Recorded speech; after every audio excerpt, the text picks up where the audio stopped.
नमस्कार, मी अरुण राठोड. सेवा संग्राम TV news मध्ये आपले सर्वांचे मनपूर्वक हार्दिक स्वागत. पाहूया आजच्या विशेष घडामोडी.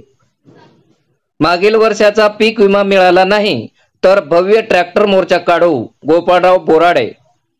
मंठा तालुक्यातील तळणी येथे खरीप हंगामातील मागील वर्षीचा पीक विमा शेतकऱ्यांना मिळवून देण्याचे आश्वासन गोपाळराव बोराडे यांनी बुधवारी तारीख 28 रोजी विठ्ठल मंदिरात आयोजित केलेल्या बैठकीत आश्वासन दिले.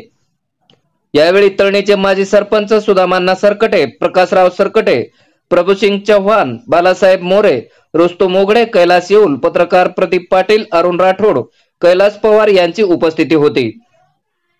यापुढे बोलताना गोपाळराव बोराडे यांनी सांगितले की तळणीसह परिसरातील शेतकऱ्यांनाही खरीप हंगामातील 2023 मधील सोयाबीनसह इतर पिकाचा 25% अग्रिम पीक विमा मिळाला आहे, परंतु उर्वरित 75% पीक विमा शेतकऱ्यांना मिळणे बाकी आहे. उर्वरित पीक विमा मिळवून देण्यासाठी जिल्हाधिकारी, एसडीएम, तहसीलदार यांना निवेदन देण्यात येईल. त्यानंतर प्रशासनाने पीक विमा संदर्भात जर काही हालचाल केली नाही तर भव्य ट्रॅक्टर मोर्चाचे आयोजन करण्याचे ठरवले आहे.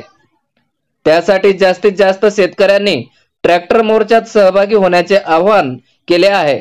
तसेच तळणी येथील महाराष्ट्र ग्रामीण बँकेने अनेक शेतकऱ्यांची खाती होल्ड केली आहेत.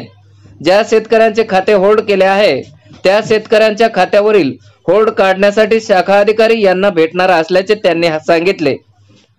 खरीप हंगामातील सोयाबीन, कापूस, तूर, उडीद, मूग ही पिके जास्त प्रमाणात पाऊस झाल्यामुळे वाया गेली होती.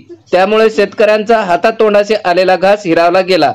मात्र शासनाने याबाबत कुठलीही ठोस उपाययोजना केल्या नसल्याने शेतकरी हवालदिल झाला आहे. यावेळी गावातील शेतकरी बांधव मोठ्या संख्येने उपस्थित राहून शेतीविषयक वेगवेगळ्या समस्या मांडल्या. या कार्यक्रमाचे सूत्रसंचालन प्रभुसिंग चव्हाण यांनी केले तर आभार अरुण राठोड यांनी मानले. ब्युरो रिपोर्ट, सेवा संग्राम टीव्ही न्यूज, तळणी.